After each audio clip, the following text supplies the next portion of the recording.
சின்ன வயசுல எங்க வீட்ல சிக்கன், மட்டன், ஃபிஷ் இப்படி எது எடுத்தாலுமே எய்தர் அத வறுவலா பண்ணுவாங்க, இல்ல குழம்பா வைப்பாங்க. எங்க வீட்ல பிரியாணி அப்படிங்கிறதெல்லாம் பாத்தீங்கன்னா, ஹோட்டல் ஃபுட் தான். வீட்டு ஃபுட்லாம் கிடையாது. ஆனா எங்க அப்பா ஹோட்டலுக்கெல்லாம் ரொம்ப அதிசயமா தான் கூட்டு போவாரு. வேற வழியே இல்ல அப்படின்ற பட்சத்துக்கு தான் ஹோட்டலுக்கு போவோம். மத்தபடி எப்பயுமே வீட்டு சாப்பாடு தான். ஸோ ஆஸ் யூசுவல் அந்த குழம்பு, வறுவல் தான்.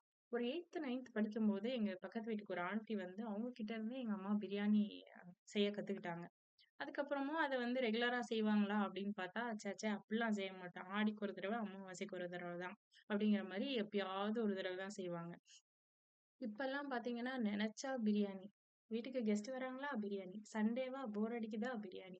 கம்ஃபோர்ட் ஃபுட்டுனாவே அது பிரியாணின்ற மாரி ஆயிடுச்சு. சரி ரெஸ்டாரண்ட்டுக்காவது போனா வேற ஏதாவது ஆர்டர் பண்ணலாம் அப்படின்னு நெனச்சுட்டு தான் போவோம். ஆனா நேரா மெனு கார்ட்ல கண்ணு பிரியாணிக்கு தான் போகும்.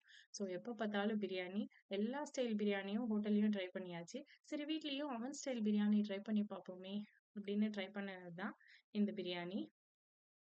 பர்த்டே பார்ட்டி, பாட்லக்கு, இல்ல கெட் டுகெதர் இந்த மாரி ஏதாவது பெரிய குரூப் ஆஃப் பீப்பிள்க்கு சமைக்கணும் அப்டின்னா, இந்த மெத்தட்ல தான் நான் சமைப்பேன். இது பல்க்கா செய்றதுக்கு ரொம்ப ஈஸியான மெத்தடு.